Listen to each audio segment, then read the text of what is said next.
Hey, what is good, everyone? Welcome back to Sneaker Convos. We are, I don't know, about halfway through this half a week and then some change event that we got going on here.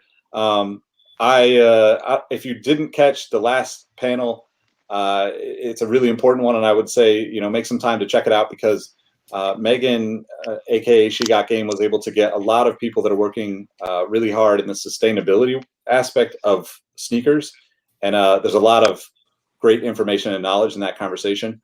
But, personally, I have to say this is one of the conversations I've been looking forward to the most because on one hand, I am not artistic in any way. My art is very much behind this keyboard and in a very formal word type of way.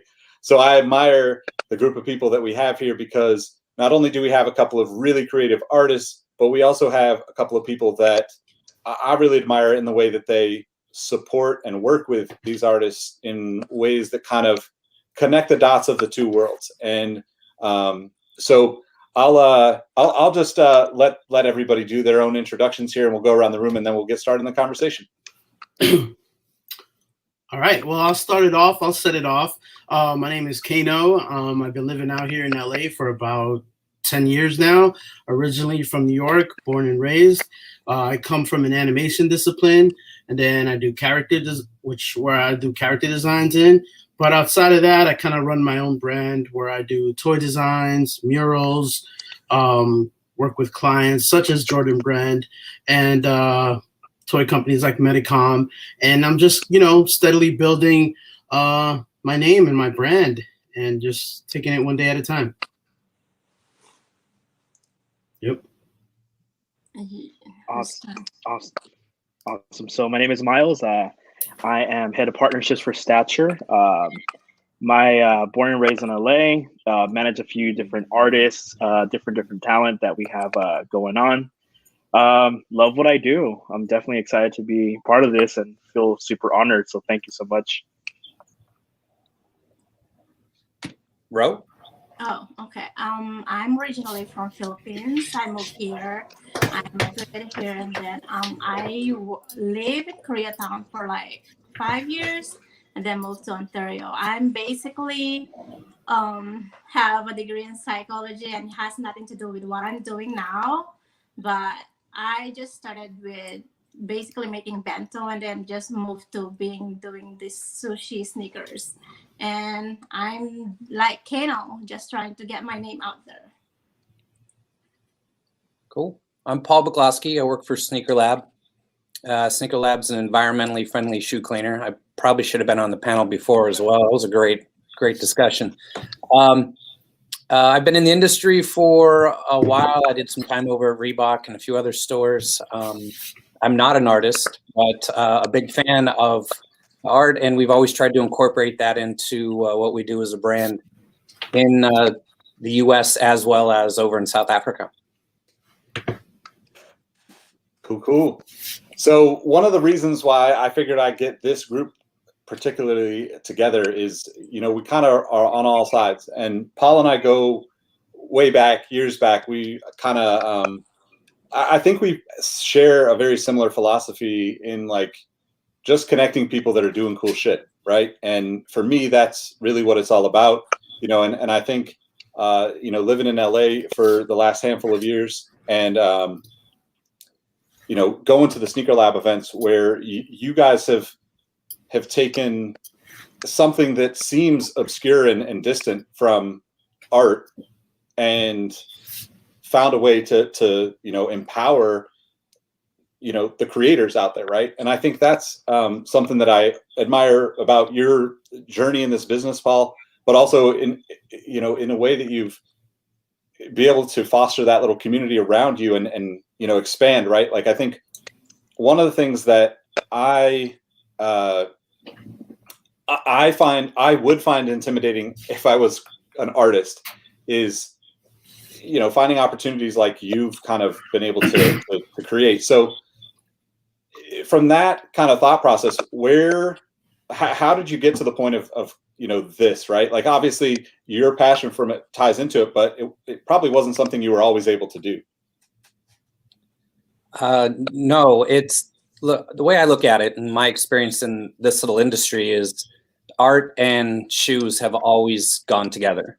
So it's just always been one and the same. The collectible toy, I consider that some of like what Kano's doing. It's the same thing. So if you go back, any true sneaker fan has some sort of collectible sitting by their computer right now, guaranteed, right? So the artist from that's always been it's always been interesting to me. For one, like I said, I have no artistic talent, but rolling it up when we did launch the store in LA for Sneaker Lab in downtown LA, it was more about connecting locally with the community.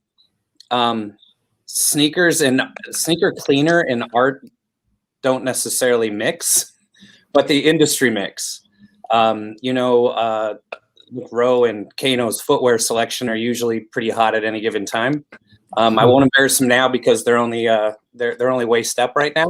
See what they have on, but it's just part of what it is. Look, Nick, you're probably in sandals, so it's the way it works. With straight up socks, man. I've been lazy today because I've been on this computer all day. correct. So yeah, COVID's been fun. So we've always just tried to blend it together, and about a word I like to use all the time is partnering. I've always tried to partner with the people that we work with and try to find a way to grow both what we do and what they do, in what it is, and really be a partnership and not try to go to the artists and say, I love what you're doing. I want to take all that cool stuff you're doing, bring it into my brand and just suck it away from you. And that's it. So we were blessed with the space down in downtown LA that we could actually do things to support artists, give them an opportunity to actually showcase some of their art in a new and unique way in a space downtown where it wasn't, an outrageous price to get it done. So I'll throw this to the artists in the room. What does it look like for you when you're trying to find ways to get your art out there? It's kind of tough because I know you both know Paul and have both worked with him in the past, but like speaking to maybe like the earlier stages of your art career, what did you look for in partnerships? And since we're talking about sneakers, I would assume it's more than just be like, hey, that person's got dope kicks on, we got to work together. But what does that look like? How has that worked out for you? And how have you found ways to kind of connect with people to invite in other consumers and other potential fans of what you do as an artist? Yeah, I'll start that. For me, it's, before the branding and before the partnerships and all this, for me, it just started off as like being an artist and looking for work. And as I was building my client, like not even clients, as I was building like my resume per se, I just, in that process, in that journey, I built with different people that ended up in different places. And through osmosis, sometimes I end up getting a cool collaboration.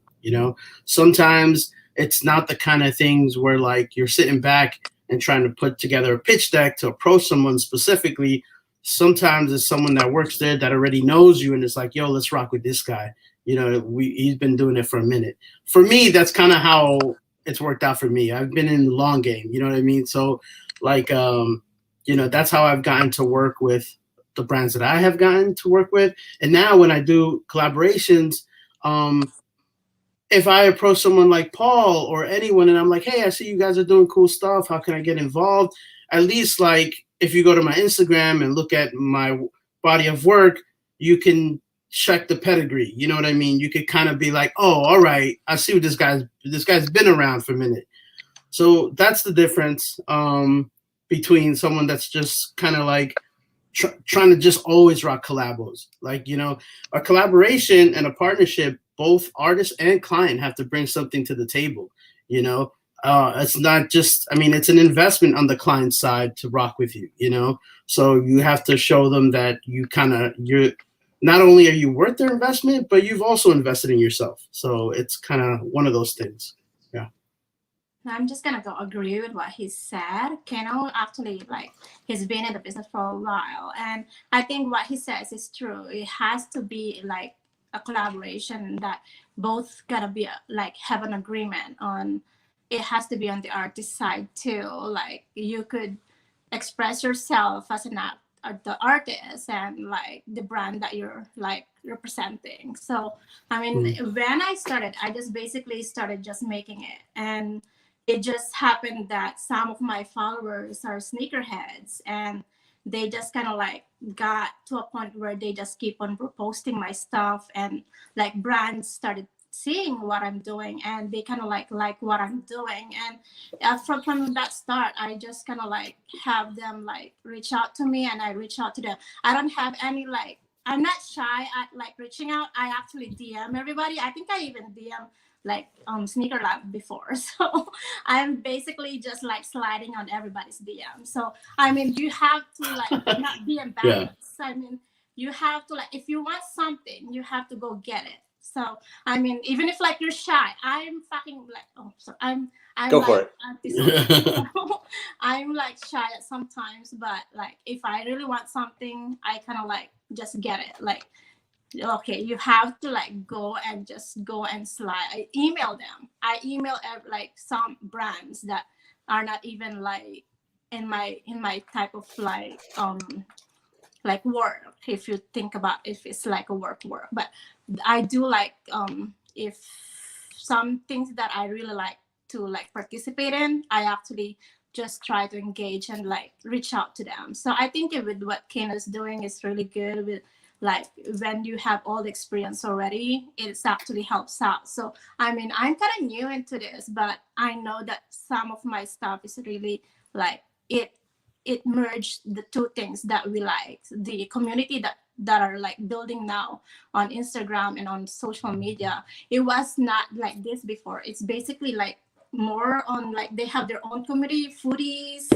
sneakers. Sneaker has never been into like food before. So I mean, it's good that everything is like merging now, which is really good. I mean, look at Bitcoin. They never really like talk about Bitcoin before, but now it's kind of like on mainstream. So I think it's really good that everything is like merging, and I think that's really good with like new artists that are coming out to like make your like be open-minded and be like just go for it. Like reach out.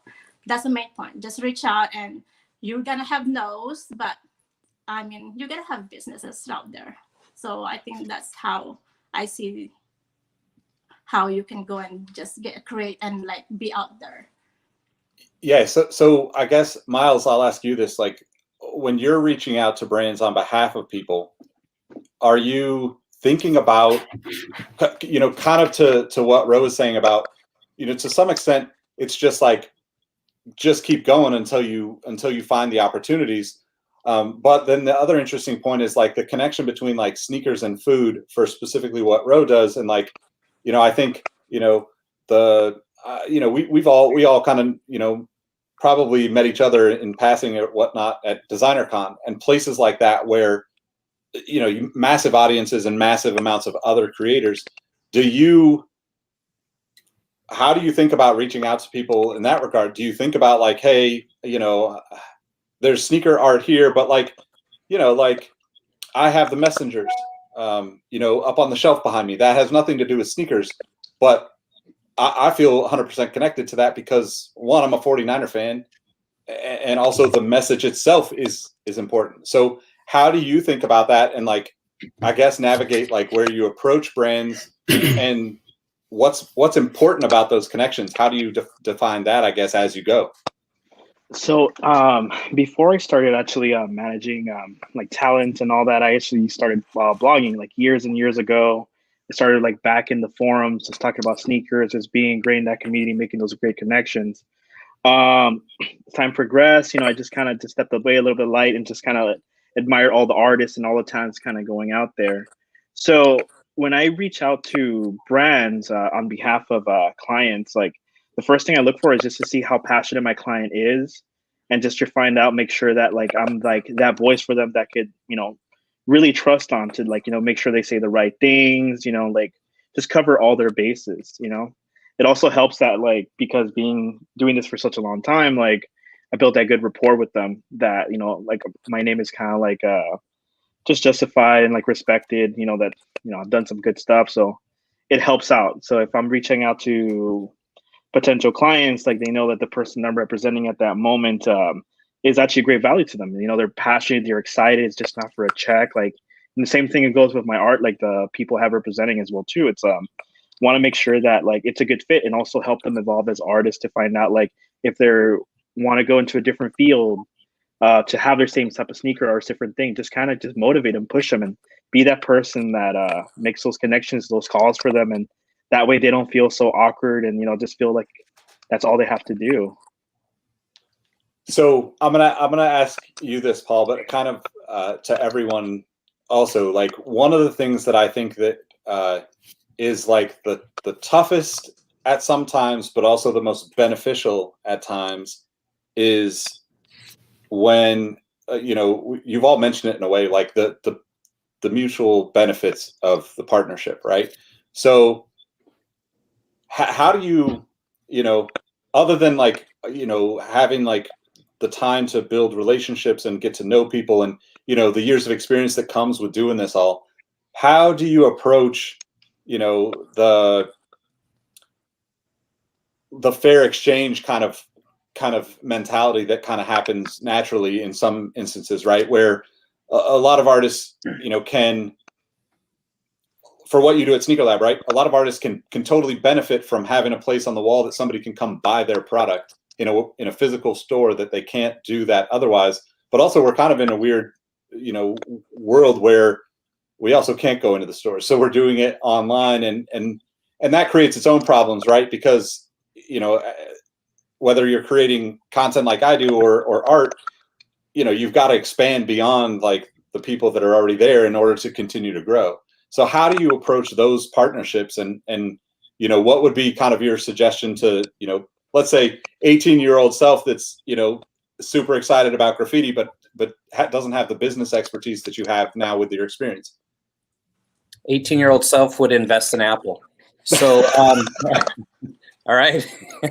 So, and it'd be a different conversation. We'd be on a boat. So with that, I think when it comes to that portion of it, the transaction at retail is tough, right? Because art is, art's sort of like wine and shoes. You like what you like, right? And some people like one thing and other people like another, right? So when it comes to that, and transacting at retail is one thing, right? But then if you're actually in it as a true partnership, you want to bring in the artist that's going to give you a benefit, and you have to decide, am I going to make money, or is this going to be a marketing effort?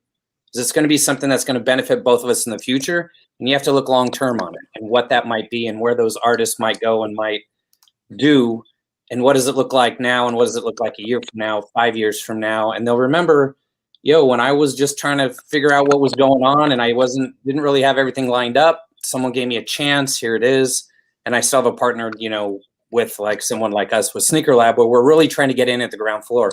I'd love to get someone at a super high level, but then that's going to be hundreds of thousands of dollars to do something that is a whole different level.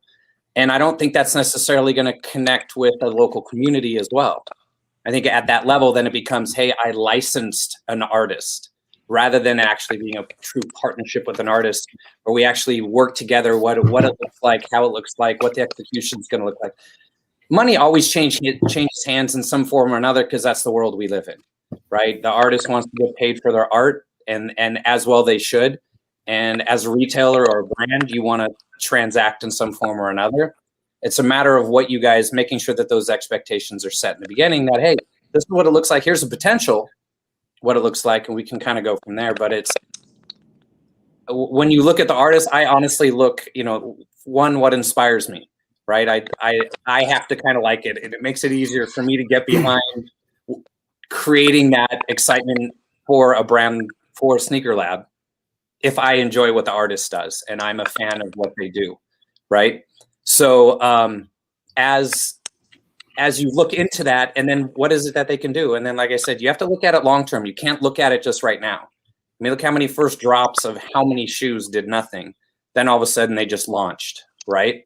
Because all of a sudden it grows, and the energy and the excitement grows. And I think that's that's with it as well. I mean, the artists are always growing along with it, and they're always, like Kano's always, I mean, he's hustling. So is Ro, right? They're hustling about what they're doing and how they're doing, and there's more and more and more coming up, right?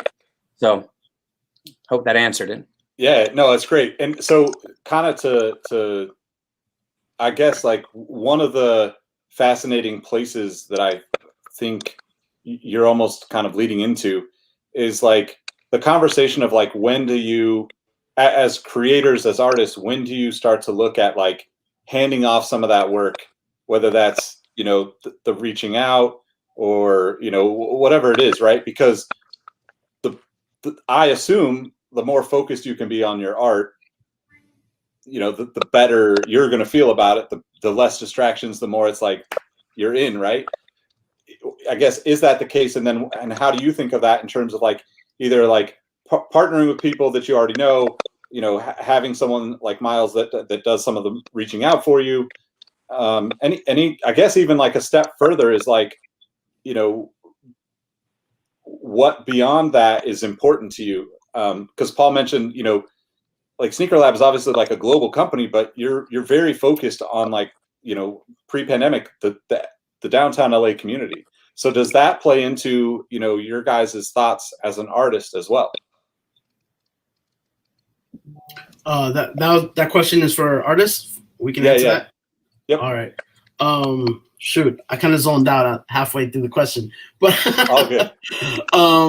But I would say that shoot, recap it for me real quick. I'm sorry, I literally zoned out. I realize I kind of stacked a bunch of them in there. So like, the main one, I guess, coming out of that before we get into the others, with someone like Paul, where, you know, they're a global company shipping product, you know, essentially around the world. Their focus is right there at the neighborhood level. As artists, how does that work for you now that, you know, like on one hand, you have to see like Instagram can help you blow up and reach tons of people, but relationship wise and work wise, there's probably huge value at, you know, at the ground level. So how do you think about that in terms of what you do in partnerships? Oh yeah. Okay. Now I know. Thank you.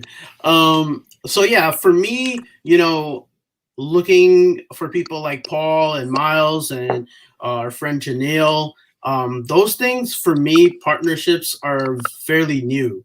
Up to this point, it's just been me building it. You know, sometimes I feel like, you know, sometimes I feel like I have to show my work, and I'm so connected to my work that if you get me, you get my work.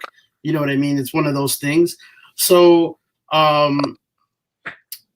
it's taken up to this point for me to be like, yo, you know, maybe I want to build in the skate community a little bit more in the skateboard area. And since I'm busy doing this 9 to 5, I don't really know people in that pool. So let me try to expand a little bit and see what we could do. Same thing with Paul. You know, I mean, I'm like, you know, I'm from the sneaker culture, like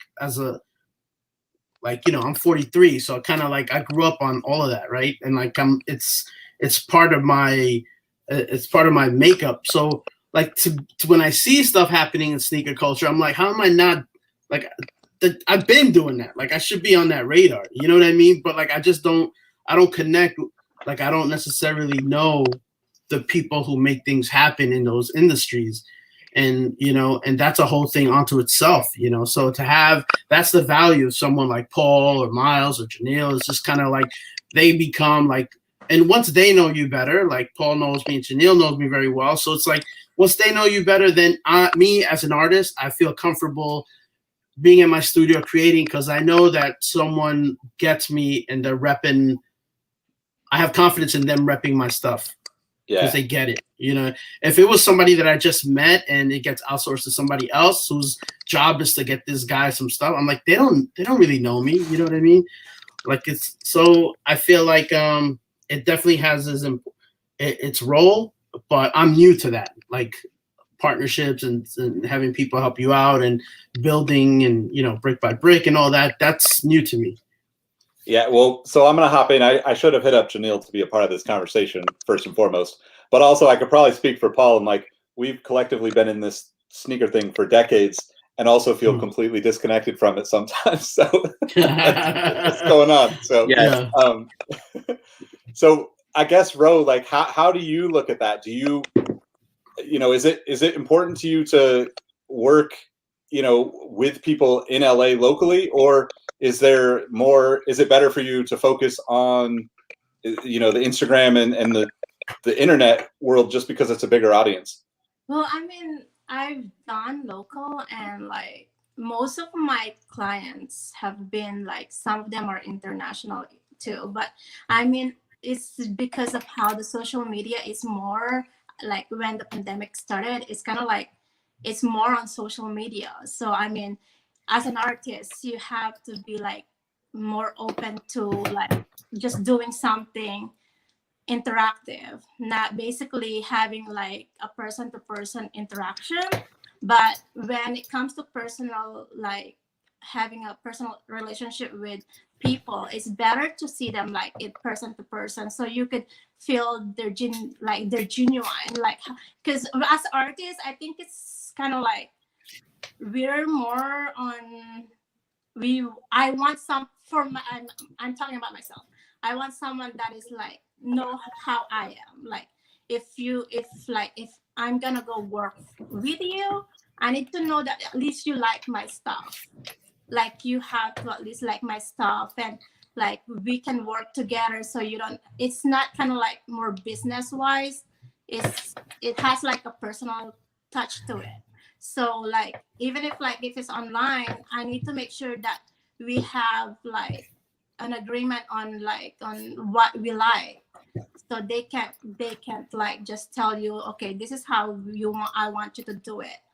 They need to have like the freedom. The artists need to have the freedom. So I need to like know that, like, in business wise, it's kind of like I want them to feel like I'm getting lost, but like I want them to feel I need to have like a interpersonal, even if it's like online. I mean, with Paul, I mean, I met them like online, Yeah. and then Joe. So I mean, it just started from Instagram. So basically, it's just online thing, and then like Complex Con, Sneaker Con, Designer Con. That's where I met them in person, and like that's where we started having like a personal relationship on how we could go about doing some other cool stuff together. So I need to see that they do like my art, instead of like, okay, I just want to make money just because.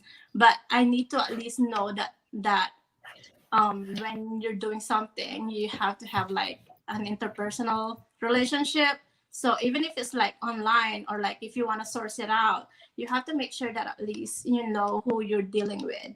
Because some people are kind of like sneaky on, like they just gonna go and try to just like make money out of you. And I mean, I want something that will at least the relationship gonna go last longer than just one project. So I mean, it has to have like at least, even if it's like just local or like international, it goes beyond that already. Because I mean, even if it's just local or international, it's more on online now, because of what we're having. The pandemic actually makes everybody just be more social online. So I mean, that's how I see it. Like, even if it's like local or international, or like if you want to move forward to like more like sorry, somebody's on my roof. So I'm just you want to like make your art or your work international, you have to have like a personal relationship with the person that you're dealing with. Yeah. So how has the pandemic affected that for you guys? Because I think Paul and I are kind of on one side of things where, we talked about it prior to this, like just how much the in-person stuff we missed, right? And I know everybody misses it, but in a sense, like our work, throughout the day can still get done because, we're not representing, our art isn't representing us as much as it is our work is represented by the company and all the other pieces that happen for us, where has it slowed down for you, or has it have you seen more people coming towards you looking for that? Because for me, like even having these conversations is an escape from still dealing with this pandemic, right? So what does that look like for everyone? For me, you know, the pandemic was pretty interesting. It's actually worked out very well for me. It's weird because even when we were not in a pandemic, I wasn't really making myself accessible to a lot of stuff. I wasn't really going out like that, and I'm more like the in studio artist. And if I go out, it's for like a specific show that I'm attached to. I wasn't really like out there networking like that. So what the pandemic has done with all like conversations like this and many other virtual things through Zoom, is that I've kind of made myself more accessible virtually to a lot of fans that wouldn't normally get to talk to me unless they were at DesignerCon, you know? So, you know, also companies like, you know, like at the very beginning of the pandemic, there was I'm sorry, somebody's typing. It's super distracting. But so at the very beginning of the pandemic, companies like Hypebeast and Complex and stuff like that, they were doing a lot of featured artist stuff on their social medias, and I was able to get on those, and so things like that have been really good for me. And then, you know, there's retail therapy, what they call. So people have been buying stuff in my online shop continuously, so that's been great, and more so than regular, you know.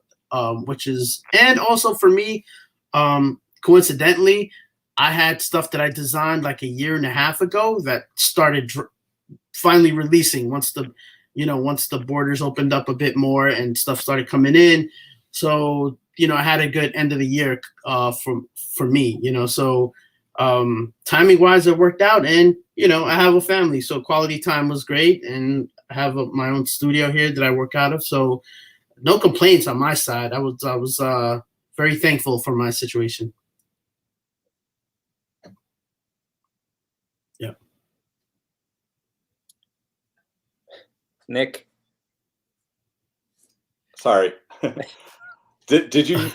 I was gonna ask Ro. Like, Ro, did you find the same, you know, situation with your work in terms of, you know, like the pandemic kind of opening up new energy for you to get more creative and connect with more people? Yeah, actually, it's kind of like it's more virtual now. So I mean, there's more like how you go and like talk to people is more interactive now, and it's more like how your followers actually tend to be more interactive with you. So they definitely more social. I mean, the pandemic actually like opened more situations where not a lot of people are actually going on their Instagram and like Facebook or Snapchat or whatever, TikTok. So I mean, it opens a lot of opportunities, because if you think about it, those social media actually helps you out. So if like you have to be consistent, and I haven't been that consistent with my other social media, but I mean, this pandemic actually helped a lot. I mean, it actually broadens your vision on how you could go and get more businesses, because there are more people that are tuned in their computer, their social media, instead of being out, because you can't go out anyway. So I mean, you have to be more creative on how you can go and make them more see your like your stuff, your art. So I mean, it kind of like broadens your perspective on how you can go like get more business, or like make your art more known, or more like a lot of more people gonna go be aware of what you do. And I think it kind of like helps out a lot on how you could go and monetize on it. And this pandemic actually help out a lot of like, even if like I know it's kind of hard for other people, but I mean, I see it as a way like some artists kind of like use it as to hustle more, because when you can't go out, you have to use other means to like get other people to get you to like see your stuff and connect with you, and like have a like a business type thing where you could just go and find out how you can go and like create more stuff for them, or like just go and get your stuff out there and like have more people like your stuff, and eventually like you can open your own stuff and they could go and just buy your stuff online, and you don't need to go out and have like a store, or like, you know how it is like before where you have those events where you have to go and have your booth and stuff. So I mean, this pandemic actually closed everything out. So I mean, the only way that you could actually like create any type of like income is basically online and social media. So this pandemic actually, even if like how bad it was, it actually opened up some other artists to have like extra income and like have their hustle on. So I think it speaks for everybody, not just like on like the higher companies, or even just like local, even like I see other, like if you think about it, you can see it on social media. There are a lot of kids that actually made something out of nothing. Like I see kids that are like making those rugs where not a lot of people actually doing it before, and they see the opportunity of like the sneakers where it was like getting mainstream, so they actually monetize on it. So I think social media actually helps out, because if you can have your friends and anybody else that can like help you out, I think that's the main point. Sometimes you just have to help out and like have them like post your stuff, and then they could see like yours. If you like me, I have like couple of like followers, so if I post somebody like I just want to help her out or him out, and they see their stuff, so they actually go onto their account and follow them. So I think it's how social media plays a good part on having like other artists like create their own line, because there's a lot of like not even artists, they're just basically, some of them are sneakerheads, and they just basically just started making those candles. So I mean, there's definitely a good chance that you could actually monetize on it. Yeah, so that's how I see it.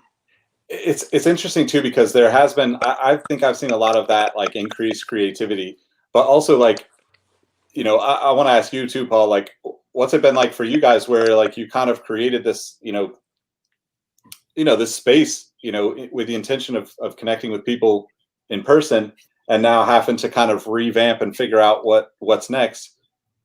How have you guys been dealing with that? And like, do you still look at potential partnerships and like, collaborations? I mean, speaking to like the dynamic aspect of this and rolling with the punches, right? I think we could all talk to DesignerCon too, because that's a huge connecting place for us, just because we're all passionate about all this stuff. But like, how did you guys deal with those kind of things, where in normal situations you'd be right there front and center, cleaning shoes and stuff? It's tough, and it's tough to connect, where the artist series we had was to connect locally, and then to really try and help support artists in what they're doing and where we're going, and partner up. So it's been tough because part of what really creates a lot of excitement is those events and those one-on-ones and those interactions where you can actually sit down and touch what's going on, and you can look at the art and you can actually see the details of it versus what you can see online.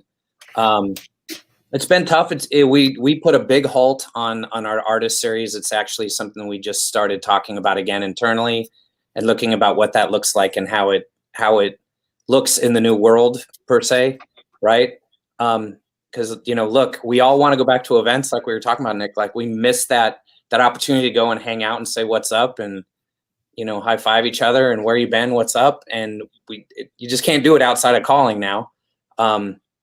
So it's been a tough fit in the big picture. We've had to adjust, just like any other brand, do it online, but it's really hard to express that if we're going to do a collaboration with an artist without having a touch point. I mean, you can do it online with all the assets that the artists have, but I think there's something missing there on a true partnership outside of, hey, what we're going to do is promote you online, and what you're going to do is help drive our sales, which ultimately is great. But what we want to do is actually find those partnerships in a bigger way, and how can we take those to the next level, and what does that look like? What does that personal touch mean? Right. So it's tough. It's a fine line. And right now it's just, we're looking to trying to figure out what's going to be next and what we're allowed to do, I guess. How are we allowed to interact, and how are we allowed to go into these events? What does DesignerCon look like, this year versus what, was all online last year, right? I think they did a good job of handling it last year, but, it was a different, unique thing. You lost a lot of engagement with the consumers on it. Yeah, I think too, kind of, to we've all brought it up, but like the comfort level, right? Part of what really works in my partnerships with artists and with creators and all these partnerships that kind of the give and take and moving forward together, is that you really need that comfort of like, I want to be able to go, grab a coffee with you. It's not about, to me, it's not the, hey, we're all in the booth here at this event. It's, hey, can we go grab lunch and have a half hour, 45 minutes of downtime and actually, learn to give a shit about each other, to make it to where we want to actually, make the other person's life better however we can, right? And I think that's the part that I'm, I don't want to be like the Debbie Downer, but I'm like, absolutely still looking forward to this, right? And I think even if we got to figure out a way to do it outside, I'm up for that. Like let's all put our heads together and be like, okay, this is how we can get excited about this again. Because personally, the creativity from you all, from the people that are on the shelf behind me, in terms of the art world, that's what keeps me going, and that's what inspires me to keep looking in different directions. And it's tough when I feel like I struggle on Instagram because it's Instagram. I feel like somebody's feeding me what I'm supposed to be looking at, as opposed to me genuinely going and finding it, right? Like I relate it to my experience living in a smaller city, being younger, versus my experience of living in LA or when I lived in Brooklyn, of just hunting and finding and exploring. That first time you come across, for me, it was like Neckface. Seeing Neckface in person, you're just like, holy shit. Like this is like something you only see on the internet. And then all of a sudden it's like, oh, I literally just walked past this and I saw the graffiti there. And that's, I hope that collectively we could figure out a way to, do that, because it is something that's missing. But I guess too, like, how important is that aspect to going forward? I guess, I'll ask you, Miles, like the in-person stuff, if there's more success, coming to artists and creators online, do we need to go do these in-person events other than just for our own personal, like, wanting to connect with people? It really helps out, actually, everything in person, to be honest with you, just because you just don't want to seem like that person who just takes the phone calls or just the emails and just be so cold-hearted. It's great to catch up with just the people. Like, you want to sit down with them, you want to talk, you want to look eye to eye. All that stuff is very important, because you definitely want to show how important they are, your time, either like people that you're working with or you're representing as well too. It's super important to have that, go up to their event. Just because you actually manage to get them into such and such event, like, doesn't mean that, all right, cool, have fun, go say hi to everybody. It's like, no, you have to be in the booth with them. You have to do, you have to shake hands, you have to do everything. You have to show whoever you're working with that you're committed to them and that you're going to connect them to other people. So I mean, that part's super important. I mean, even with my artists right now, like, are just people that I help manage. It's like, I wish I could just kind of mostly sit down with them and just like, have a coffee or like dinner and catch up and think of like where they're at, motivate them as well too, different things for them to just kind of explore themselves as artists and just keep helping them branch out. I do miss that aspect. I mean, the best that I could do now is basically just make sure to give them a call like every other day. I keep telling anybody, I'm like, I'm available to take your call anywhere, every single day from 6 a.m. to 9 p.m. Like, I'm there for them, it's the least that I can do in this time right now, just because you know, we don't have everything open right now. You know, I'm always, you know, keeping an ear out to make sure that, you know, if I meet someone in passing as well too, that I'm talking about them, you know, like trying to make those partnerships connected. It's a little difficult because I do miss the whole aspect of actually just going to events, and, you know, just, you know, I do have that confidence, so I can just kind of go to people and, you know, make those connections. So it has been difficult, but, you know, I've learned different methods on how to adapt to it, you know, because, you know, I know some other people who are doing this as well too, and it's pretty cold, like the way how the interactions are. So, you know, if we have to jump on a call, we'll do it. If we have to, you know, jump on a quick Zoom, like, I'm available for all those things. It's interesting, right? Because, like, I think on a personal level, we're all trying to figure out how to, like, you know, aside from, you know, our close families that are there in the house with us, we're all trying to figure out how to, you know, digitally reach out and hug our friends that we haven't seen in a long time. But also, like, I know for me, it's those kind of connections that keep me inspired. So, like, Kano, how does that affect you in terms of, like, you know, how do you stay inspired in you know, when you're stuck inside for a year just grinding away? Do you find ways to get out and do things, or is it, you know, more like that time with the kids and time with the family that spins it back around for you? I think it's a little bit of everything. You know, there's times when I just take a trip, just take a drive around, look at some murals, you know, look at some books, listen to different kinds of podcasts. I mean, if I'm in the zone and I'm like just kind of like listening to a podcast, a day flies by.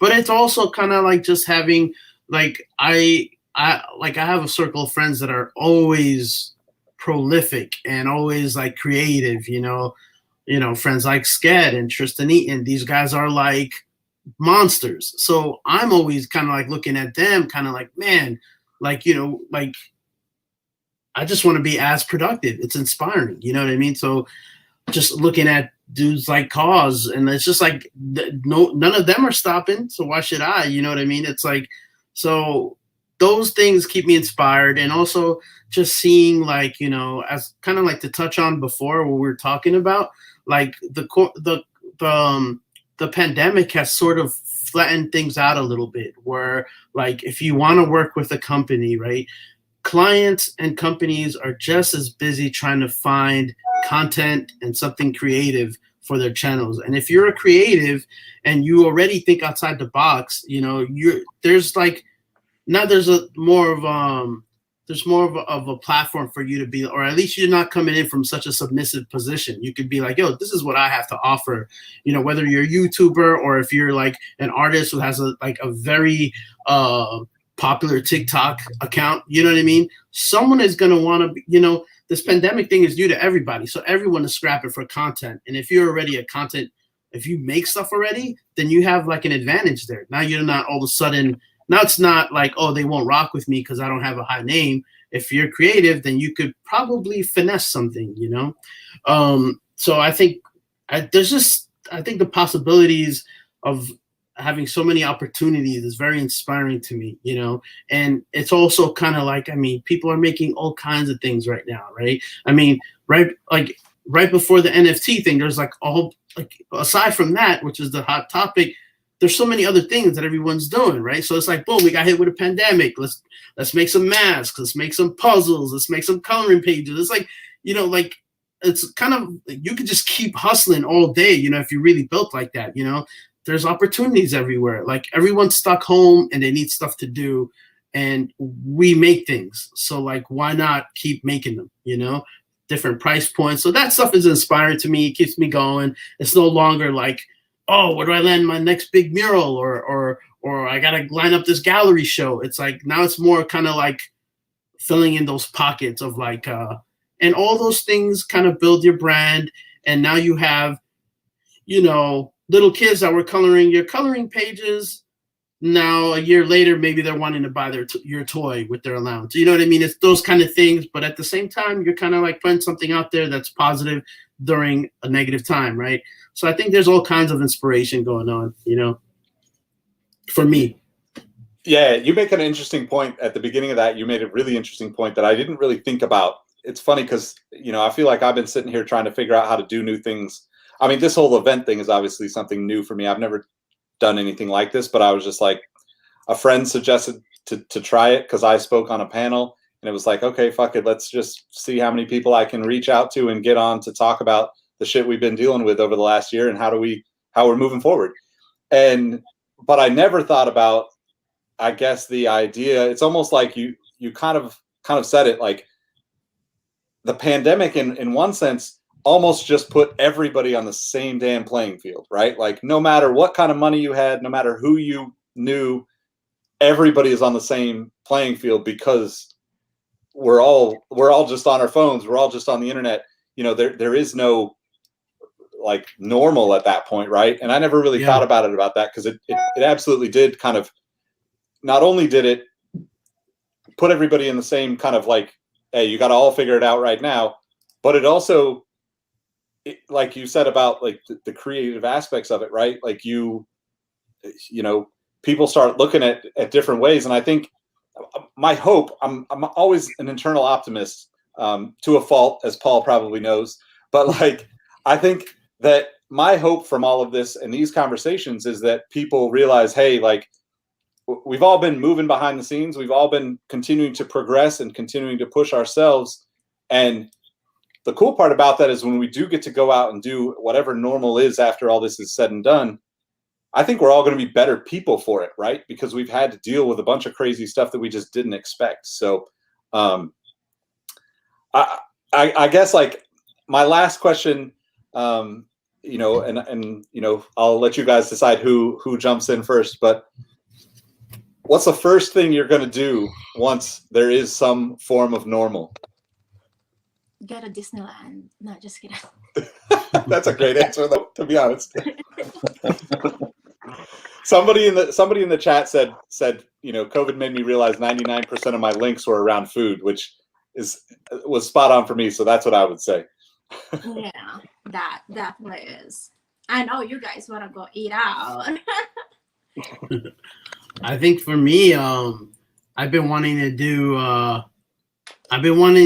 do a pop-up art shop in New York, being that there's so many empty storefronts now. Hopefully I can snag one for like a couple of weeks at a good price and just set up shop and like show off the stuff that I've been working on while I've been in pandemic, paintings to toys to everything, and just kind of bring that good feeling back of just seeing people and kind of have just run a shop for like a couple of weeks. Make it happen in LA too, but I always think of my hometown first, so I'd like to. I've been planning it since April in my head, so you know what I mean. So that would be my number one thing that I would like to do. Yep. I think the first thing that I'm going to do when this all kind of ends up is just meet with the people that I'm very thankful that they allowed me to help them out with their careers and just thank them and have dinner with them. And that's all, honestly. Just very thankful for every opportunity that I get and just sit with them, share a meal. I think I really miss that aspect, so I'll do that. Yeah, breaking bread, man. You got to sit down, have a drink, share a meal. I miss it. I mean, Nick, you and I have talked about it at length on it. Plus, you know what? It's tough. I'm a hugger. I walk up, how you doing? Give you a hug, right? Like I look forward to that again, right? You can't. Now it's just all weird elbow bump, nut stuff. So it is what it is, right? So I like hugging. Yep. All right. Well, I appreciate all of you taking the time out of your day to chat with me. And, I just want to make sure that everybody knows how to find you, because this will go up in a podcast form. So why don't you tell them how to find you online, websites, Instagrams, all that. All right. You can find me on Instagram at KanoKid. My website is www.kanokid.com. Twitter handle Kano, and that's about it. You can find me on Instagram at It's Miles Coltrane. If you guys ever need have any kind of question or anything like that, I'm always able to take a couple questions as well. You can go to stature.ltd, send your question. Be nice to chat. Paul? Oh. Well, The brand is Sneaker Lab, so at Sneaker Lab. I'm at Lord Suggs. That's a long story as to why that's that. You can hit me up I there. always wanted to ask you that, actually. That's gonna be when we all get drinks after this is done. Paul's gonna tell us that story. It's been years of me wondering that too. Appreciate. Mine Bro, what's is- your handle? Oh, it's like you're on death row. So it's on all the other social media and like other platform. It's like you're on death row with 2_. It's a long story, but I mean, make it short. IG deleted the first 2, so I mean, yeah. So at all the other social platform, it's like you're on death row. Awesome. Well, I appreciate all of you. Good luck on what you're working with. Hopefully, we can all connect again soon in person. Break bread. Cool. Hear about Paul's weird screen name, and talk to you guys soon. Thanks, guys. All right, man. Pleasure. Thanks, everybody. See Have a you. good one. Peace. See you guys later.